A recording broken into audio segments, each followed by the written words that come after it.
नमस्कार दोस्तों, साहित्यिक कहानियों के इस चैनल कहानियां जिंदगी की पर मैं शैली आप सबका बहुत बहुत स्वागत करती हूँ। दोस्तों, कभी पूरी शिद्दत से देखा हुआ कोई ख्वाब, पलकों में उसके मुकम्मल होने की ख्वाहिश एक झटके में आंसू बन के बिखर जाए तो रह जाती है बस दिल में उसकी यादें, अधूरेपन की खलिश और पहली चाहत की कसक। आज की हमारी कहानी में लेखक ने ऐसे हजारों भावों को बेहतरीन शब्दों में सजाकर एक बेहद खूबसूरत कहानी की रचना की है। हमारी आज की कहानी हिंदी और उर्दू साहित्य के श्रेष्ठतम साहित्यकारों में से एक श्री कृष्ण चंद्र जी ने लिखी है। कहानी का नाम है पूरे चांद की रात। आइए सुनते हैं।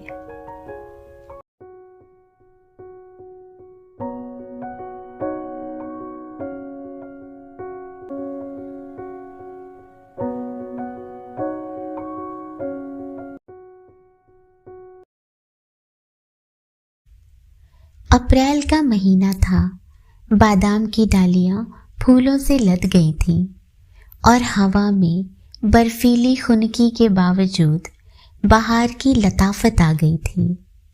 बुलंदो बाला तंगों के नीचे मखमली धूप पर कहीं कहीं बर्फ के टुकड़े सफेद फूलों की तरह खिले हुए नजर आ रहे थे। अगले माह तक ये सफेद फूल इसी धूप में जज्ब हो जाएंगे और धूप का रंग गहरा सब्ज हो जाएगा और बादाम की शाखों पर हरे हरे बादाम पुखराज के नगीनों की तरह झिलमिलाएंगे और नीलगू पहाड़ों के चेहरों से कोहरा दूर होता जाएगा और इस झील के पुल के पार पगडंडी की खाक मुलायम भेड़ों की जानी पहचानी बा से झंझना उठेगी और फिर इन बुलंद बाला तंगों के नीचे चरवाहे भेड़ों के जिस्मों से सर्दियों की पली हुई मोटी मोटी गफ ऊन गर्मियों में कुतरते जाएंगे और गीत गाते जाएंगे। लेकिन अभी अप्रैल का महीना था। अभी तंगों पर पत्तियां न फूटी थीं। अभी पहाड़ों पर बर्फ का कोहरा था। अभी पगडंडी का सीना भेड़ों की आवाज से गूंजा न था। अभी संबल की झील पर कंवल के चराग रोशन न हुए थे। झील का गहरा सब्ज पानी अपने सीने के अंदर उन लाखों रूपों को छुपाए बैठा था जो बहार की आमद पर यकायक उसकी सतह पर एक मासूम और बेलौस हंसी की तरह खिल जाएंगे। पुल के किनारे किनारे बादाम के पेड़ों की शाखों पर शगुफे चमकने लगे थे। अप्रैल में ज़मिस्तान की आखिरी शब में जब बादाम के फूल जागते हैं और बहार के नकीब बनकर झील के पानी में अपनी किश्तियां तैराते हैं। फूलों के नन्हे नन्हे शिकारे सतह आब पर रक्सा व लर्जा बहार की आमद के मुंतजिर हैं। पुल के जंगले का सहारा लेकर मैं एक अरसे से उसका इंतजार कर रहा था। सहपहर खत्म हो गई, शाम आ गई। झील वलर को जाने वाले हाउस बोट पुल की संगलाखी मेहराबों के बीच में से गुजर गए और अब वो उफक की लकीर पर कागज की नाव की तरह कमजोर और बेबस नजर आ रहे थे।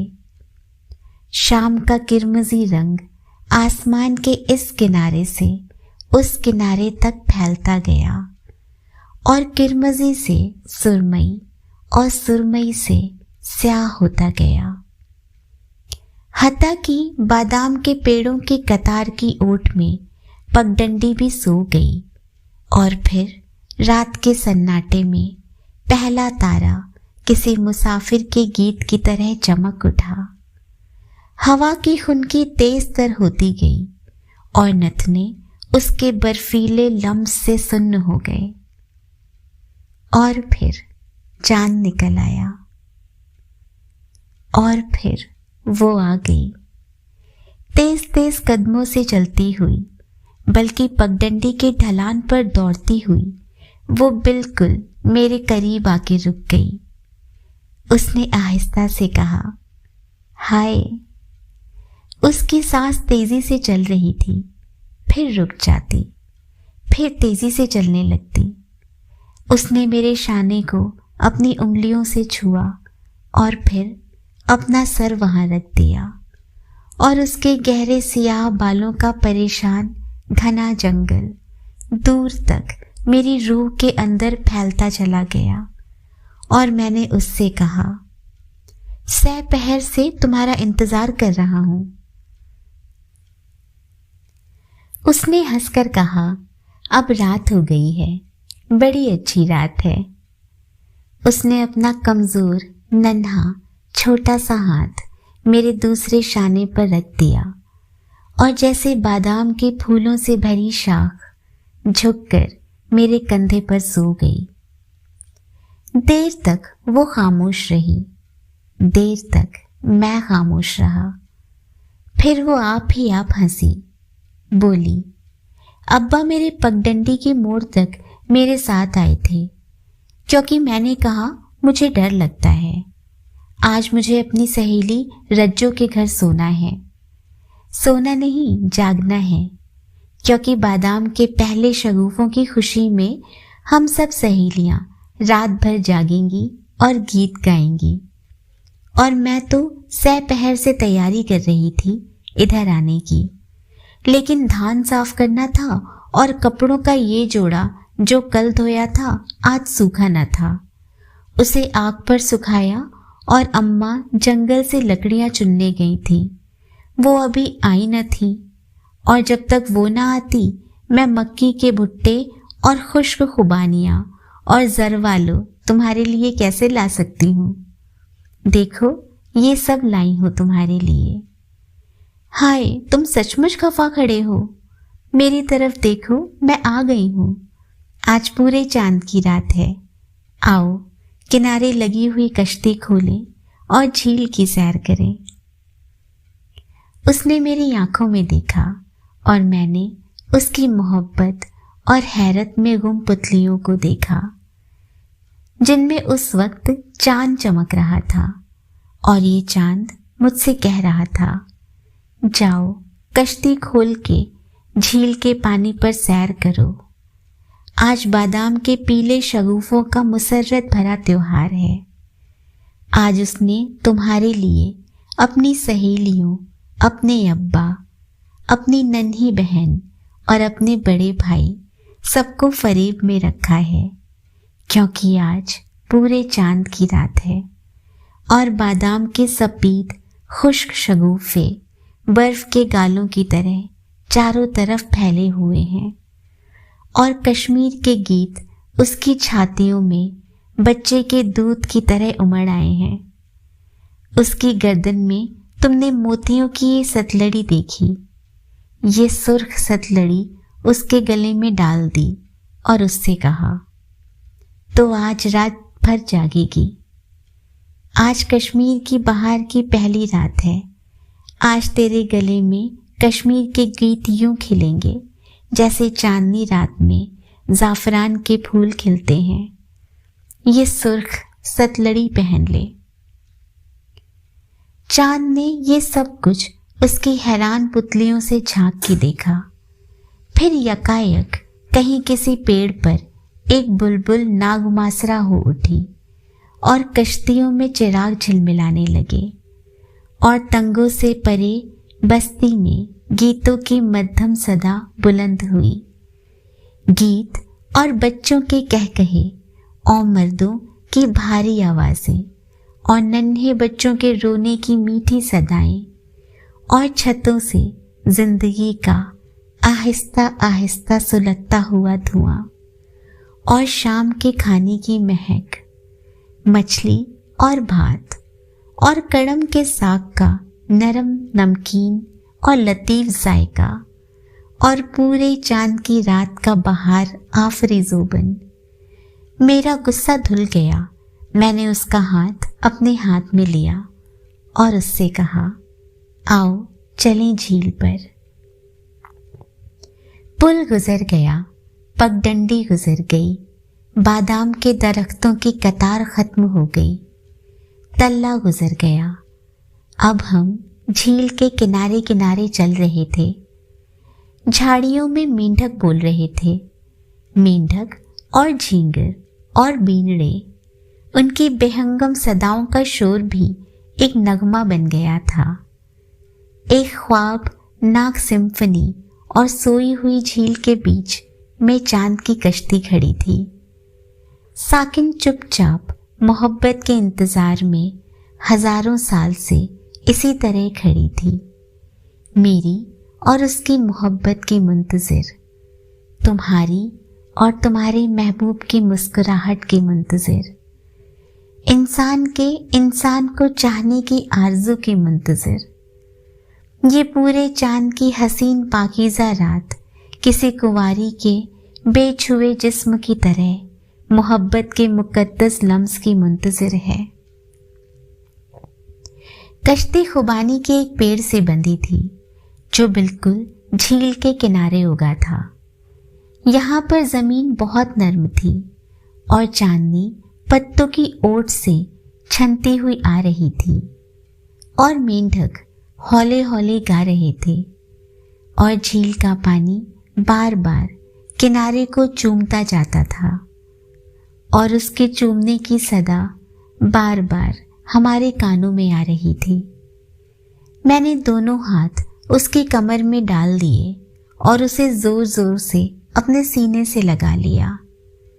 झील का पानी बार बार किनारे को चूम रहा था। पहले मैंने उसकी आंखें चूमी और झील की सतह पर लाखों कमल खिल गए। फिर मैंने उसके रुखसार चूमे और नरम हवाओं के लतीफ झोंके यकायक बुलंद होके सदा गीत गाने लगे। फिर मैंने उसके होंठ चूमे और लाखों मंदिरों, मस्जिदों और कलीसाओं में दुआओं का शोर बुलंद हुआ और ज़मीन के फूल और आसमान के तारे और हवाओं में उड़ने वाले बादल सब मिलके नाचने लगे। फिर मैंने उसकी ठोड़ी को चूमा और फिर उसकी गर्दन के पेचो हम को और कमल खिलते खिलते सिमटते हुए कलियों की तरह और गीत बुलंद होके मध्यम होते गए और नाच धीमा पड़ता पड़ता रुक गया। अब वही मेंढक की आवाज़ थी, वही झील के नरम नरम बोसे और कोई छातियों से लगा सिसकियां ले रहा था। मैंने आहिस्ता से कश्ती खोली, वो कश्ती में बैठ गई। मैंने चप्पू अपने हाथ में लिया और कश्ती को खेकर झील के मरकज में ले गया। यहाँ कश्ती आप ही आप खड़ी हो गई, ना इधर बहती थी ना उधर। मैंने चप्पू उठाकर कश्ती में रख लिया। उसने पोटली खोली, उसमें से जरवालो निकालकर मुझे दिए, खुद भी खाने लगी। जरवालो खुश्क थे और खट्टे मीठे। वो बोली, ये पिछली बार के हैं। मैं जरवालो खाता रहा और उसकी तरफ देखता रहा। वो आहिस्ता से बोली, पिछली बहार में तुम न थे, पिछली बहार में मैं न था और जरवालों के पेड़ फूलों से भर गए थे और जरा सी शाख हिलाने पर फूल टूटकर सतह जमीन पर मोतियों की तरह बिखर जाते थे। पिछली बहार में मैं न था और जरवालों के पेड़ फलों से लदे फंदे थे।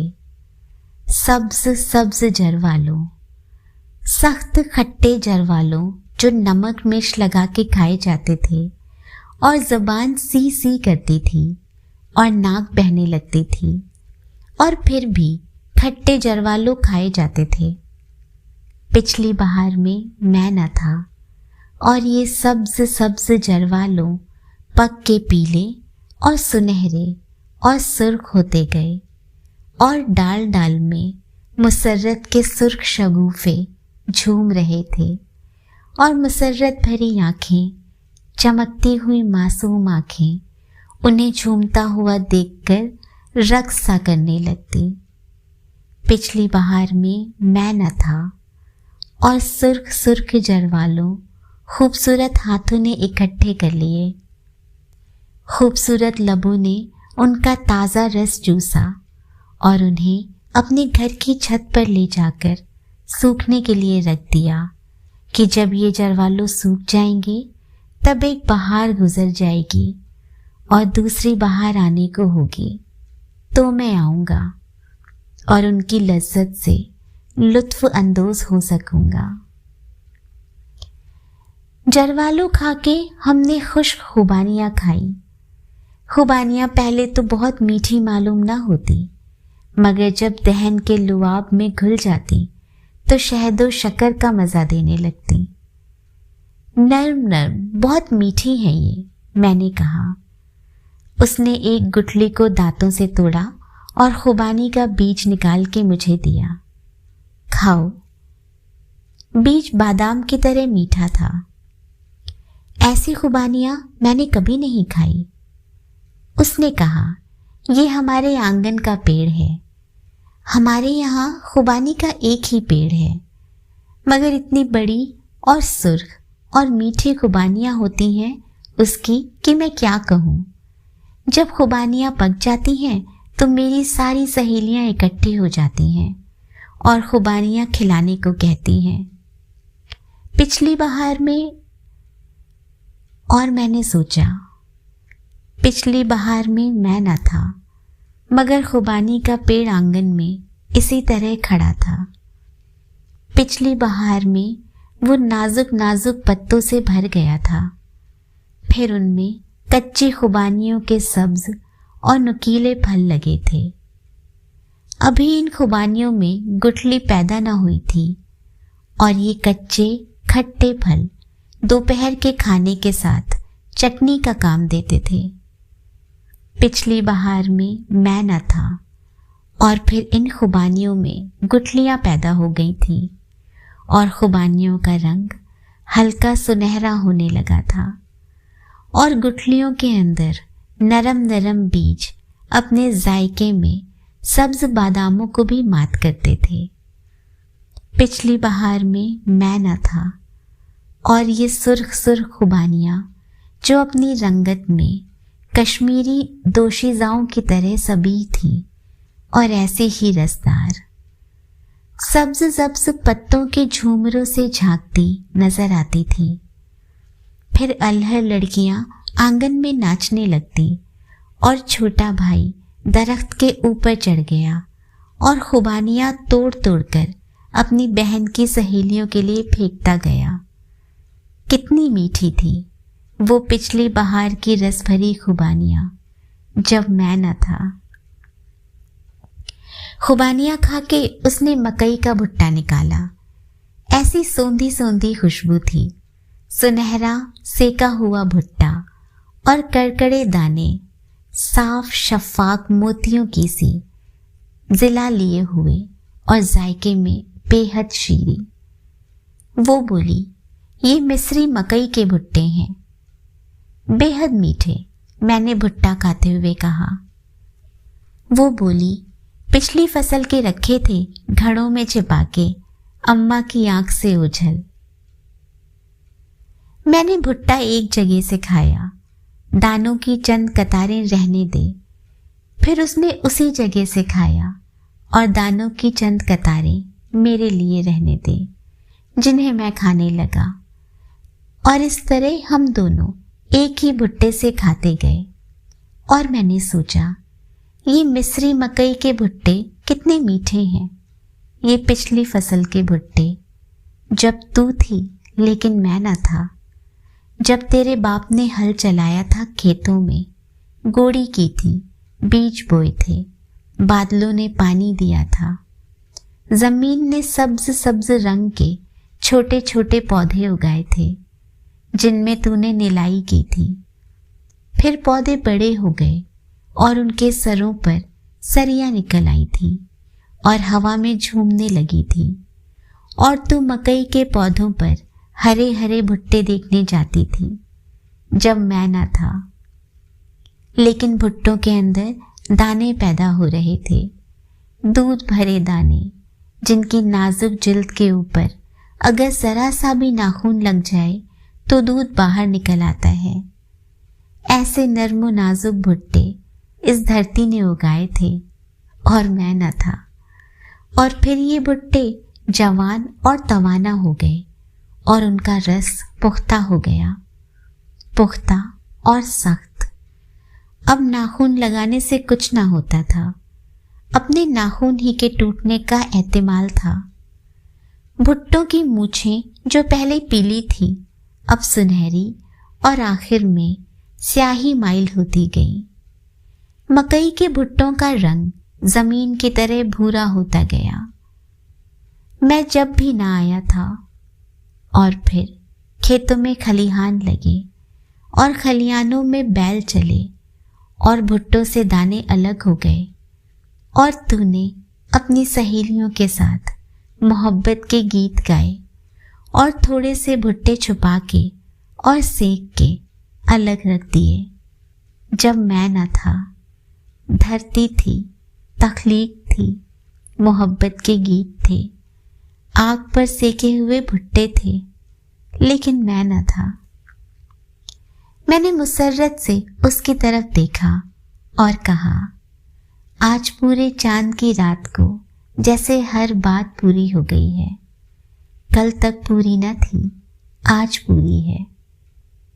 उसने भुट्टा मेरे मुंह से लगा दिया। उसके होठों का नर्म नर्म लम्स अभी तक इस भुट्टे पर था। मैंने कहा, मैं तुम्हें चूम लूं? वो बोली, हश, कश्ती डूब जाएगी। तो फिर क्या करें? मैंने पूछा। वो बोली, डूब जाने दो। वो पूरे चांद की रात मुझे अब तक नहीं भूलती। मेरी उम्र 70 बरस के करीब है, लेकिन वो पूरे चांद की रात मेरे जहन में इस तरह चमक रही है जैसे अभी वो कल आई थी। ऐसी पाकीज़ा मोहब्बत मैंने आज तक नहीं की होगी, उसने भी नहीं की होगी। वो जादू, वो कुछ और था जिसने पूरे चांद की रात को, हम दोनों को एक दूसरे से यूं मिला दिया कि वो फिर घर नहीं गई। उसी रात मेरे साथ भाग गई और हम 5-6 दिन मोहब्बत में खोए हुए बच्चों की तरह इधर उधर जंगलों के किनारे, नदी नालों पर, अखरोटों के साए तले घूमते रहे, दुनियाओं मफिया से बेखबर। फिर मैंने इसी झील के किनारे एक छोटा सा घर खरीद लिया और उसमें हम दोनों रहने लगे। कोई 1 महीने के बाद मैं श्रीनगर गया और उससे ये कह के गया कि तीसरे दिन लौट आऊंगा। तीसरे दिन मैं लौट आया तो क्या देखता हूं कि वो एक नौजवान से घुल मिल के बातें कर रही है। वो दोनों एक ही रकाबी में खाना खा रहे थे, एक दूसरे के मुंह में लुक़मे डालते जाते और हंसते जाते हैं। मैंने उन्हें देख लिया, लेकिन उन्होंने मुझे नहीं देखा। वो अपनी मसर्रत में इस कदर महव थे कि उन्होंने मुझे नहीं देखा। और मैंने सोचा कि ये पिछली बहार या उससे भी पिछली बहार का महबूब है, जब मैं ना था। और फिर शायद और आगे भी कितनी ही ऐसी बहारें आएंगी, कितनी ही पूरे चांद की रातें, जब मोहब्बत एक फाहिशा औरत की तरह बेकाबू हो जाएगी और उर्या होके रक्स करने लगेगी। आज तेरे घर में खिजा आ गई है, जैसे हर बहार के बाद आती है। अब तेरा यहाँ क्या काम? इसलिए मैं ये सोचकर उनसे मिले बगैर ही वापस चला गया और फिर अपनी पहली बहार से कभी नहीं मिला। और अब मैं 48 बरस के बाद लौट के आया हूँ। मेरे बेटे मेरे साथ हैं। मेरी बीवी मर चुकी है, लेकिन मेरे बेटों की बीवियाँ और उनके बच्चे मेरे साथ हैं और हम लोग सैर करते करते संबल झील के किनारे आ निकले हैं। और अप्रैल का महीना है और सपहर से शाम हो गई है और मैं देर तक पुल के किनारे खड़ा बादाम के पेड़ों की कतारें देखता जाता हूँ और खुनुक हवा में सफ़ेद शगुफों के गुच्छे लहराते जाते हैं और पगडंडी की खाक पर से किसी के जाने पहचाने कदमों की आहट सुनाई नहीं देती। एक हसीन दोशीज़ा लड़की हाथों में एक छोटी सी पोटली दबाए पुल पर से भागती हुई गुजर जाती है और मेरा दिल थक से रह जाता है। दूर पार तंगों से परे बस्ती में कोई बीवी अपने खाबिन को आवाज दे रही है। वो उसे खाने पर बुला रही है। कहीं से एक दरवाजा बंद होने की सदा आती है और एक रोता हुआ बच्चा यकायक चुप हो जाता है। छतों से धुआं निकल रहा है और परिंदे शोर मचाते हुए एकदम दरख्तों की घनी शाखों में अपने पर फड़फड़ाते हैं और फिर एकदम चुप हो जाते हैं। जरूर कोई मांझी गा रहा है और उसकी आवाज गूंजती गूंजती उफुक के उस पार गुम होती जा रही है। मैं पुल को पार करके आगे बढ़ता हूँ। मेरे बेटे और उनकी बीवियां और बच्चे मेरे पीछे आ रहे हैं। वो अलग अलग टोलियों में बटे हुए हैं। यहाँ पर बादाम के पेड़ों की कतार खत्म हो गई।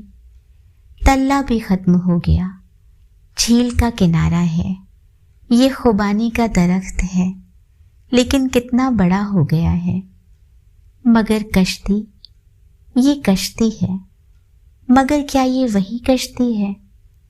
सामने वो घर है, मेरी पहली बहार का घर, मेरी पूरे चांद की रात की मोहब्बत। घर में रोशनी है, बच्चों की सदाएं हैं। कोई भारी आवाज में गाने लगता है। कोई बुढ़िया उसे चीख कर चुप करा देती है। मैं सोचता हूँ, आधी सदी हो गई मैंने इस घर को नहीं देखा। देख लेने में क्या हर्ज है? आखिर मैंने उसे खरीदा था।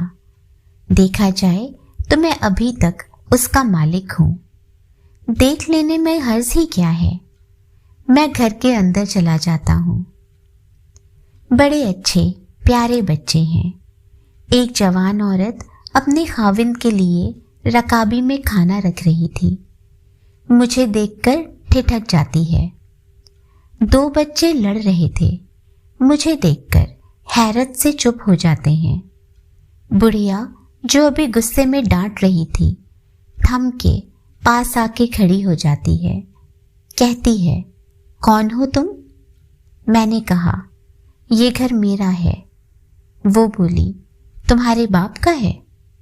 मैंने कहा, मेरे बाप का नहीं है, मेरा है। कोई 48 साल हुए मैंने इसे खरीदा था। बस इस वक्त तो यूं ही मैं इसे देखने के लिए चला आया। आप लोगों को निकालने के लिए नहीं आया हूँ। ये घर तो बस समझिए अब आप ही का है। मैं तो यूं ही। मैं ये कहकर लौटने लगा। बुढ़िया की उंगलियां सख्ती से थंब पर जम गईं। उसने सांस जोर से अंदर को खींची। बोली, तो तुम हो? अब इतने बरस के बाद कोई कैसे पहचाने? वो थम से लगी देर तक खामोश खड़ी रही। मैं नीचे आंगन में चुपचाप खड़ा उसकी तरफ देखता रहा। फिर वो आप ही आप हंस दी। बोली, आओ मैं तुम्हें अपने घर के लोगों से मिलाऊं। देखो, ये मेरा बड़ा बेटा है, ये इससे छोटा है, ये बड़े बेटे की बीवी है, ये मेरा बड़ा पोता है, सलाम करो बेटा। ये पोती, ये मेरा खाविंद है। श्श, उसे जगाना नहीं, परसों से उसे बुखार आ रहा है, सोने दो उसे। वो बोली, तुम्हारी क्या खातिर करूं? मैंने दीवार पर खूंटी से टंगे हुए मकई के भुट्टों को देखा। सेके हुए भुट्टे, सुनहरे मोतियों के से शफाक दाने। हम दोनों मुस्कुरा दिए। वो बोली, मेरे तो बहुत से दांत झड़ चुके हैं, जो हैं वो भी काम नहीं करते। मैंने कहा, यही मेरा हाल भी है, भुट्टा ना खा सकूंगा। मुझे घर के अंदर घुसते देखकर मेरे घर के अफराद भी अंदर चले आए थे। अब खूब गहमा गहमी थी। बच्चे एक दूसरे से बहुत जल्द मिलजुल गए। हम दोनों आहिस्ता आहिस्ता बाहर चले आए। आहिस्ता आहिस्ता झील के किनारे चलते गए। वो बोली, मैंने 6 बरस तुम्हारा इंतजार किया, तुम उस रोज क्यों नहीं आए? मैंने कहा, मैं आया था, पर तुम्हें किसी दूसरे नौजवान के साथ देखकर वापस चला गया था। क्या कहते हो? वो बोली, हाँ, तुम उसके साथ खाना खा रही थी, एक ही रकाबी में, और वो तुम्हारे मुंह में और तुम उसके मुंह में लुक़्मे डाल रही थी। वो एकदम चुप हो गई, फिर जोर जोर से हंसने लगी, जोर जोर से हंसने लगी। क्या हुआ? मैंने हैरान होकर पूछा। वो बोली, अरे वो तो मेरा सगा भाई था। वो फिर जोर जोर से हंसने लगी। वो मुझसे मिलने के लिए आया था, उसी रोज तुम भी आने वाले थे। वो वापस घर जा रहा था। मैंने उसे रोक लिया कि तुमसे मिल के जाए, तुम फिर आए ही नहीं। वो एकदम संजीदा हो गई। 6 बरस मैंने तुम्हारा इंतजार किया। तुम्हारे जाने के बाद मुझे खुदा ने बेटा दिया, तुम्हारा बेटा। मगर 1 साल बाद वो भी मर गया। 4 साल और मैंने तुम्हारी राह देखी, मगर तुम नहीं आए। फिर मैंने शादी कर ली। 2 बच्चे बाहर निकल आए। खेलते खेलते एक बच्चा दूसरी बच्ची को मकई का भुट्टा खिला रहा था। उसने कहा, वो मेरा पोता है। मैंने कहा, वो मेरी पोती है। वो दोनों भागते भागते झील के किनारे दूर तक चले गए। जिंदगी के 2 खूबसूरत मुरक्के। हम देर तक उन्हें देखते रहे। वो मेरे करीब आ गई, बोली, आज तुम आए हुए हो तो मुझे अच्छा लग रहा है। मैंने अब अपनी जिंदगी बना ली है। इसकी सारी खुशियां और गम देखे हैं। मेरा हरा भरा घर है, और आज तुम भी आए हो, मुझे जरा भी बुरा नहीं लग रहा है। मैंने कहा, यही हाल मेरा है। सोचता था जिंदगी भर तुम्हें नहीं मिलूंगा, इसीलिए इतने बरस इधर कभी नहीं आया। अब आया हूं तो जरा रत्ती भर भी बुरा नहीं लग रहा। हम दोनों चुप हो गए। बच्चे खेलते खेलते हमारे पास आ गए। उसने मेरी पोती को उठा लिया, मैंने उसके पोते को। उसने मेरी पोती को चूमा, मैंने उसके पोते को, और हम दोनों खुशी से एक दूसरे को देखने लगे। इसकी पुतलियों में चांद चमक रहा था, और वो चांद हैरत और मुसर्रत से कह रहा था, इंसान मर जाते हैं लेकिन जिंदगी नहीं मरती। बहार खत्म हो जाती है, लेकिन फिर दूसरी बहार आ जाती है। छोटी छोटी मोहब्बतें भी खत्म हो जाती हैं, लेकिन जिंदगी की बड़ी और अजीम सच्ची मोहब्बत हमेशा कायम रहती है। तुम दोनों पिछली बहार में ना थे, ये बहार तुमने देखी। इससे अगली बहार में तुम ना होगे, लेकिन जिंदगी फिर भी होगी, और जवानी भी होगी, और खूबसूरती और रानाई और मासूमियत भी। बच्चे हमारी गोद से उतर पड़े, क्योंकि वो अलग से खेलना चाहते थे। वो भागते हुए खुबानी के दरख्त के करीब चले गए, जहां कश्ती बंधी थी। मैंने पूछा, ये वही दरख्त है? उसने मुस्कुराकर कहा, नहीं, ये दूसरा दरख्त है।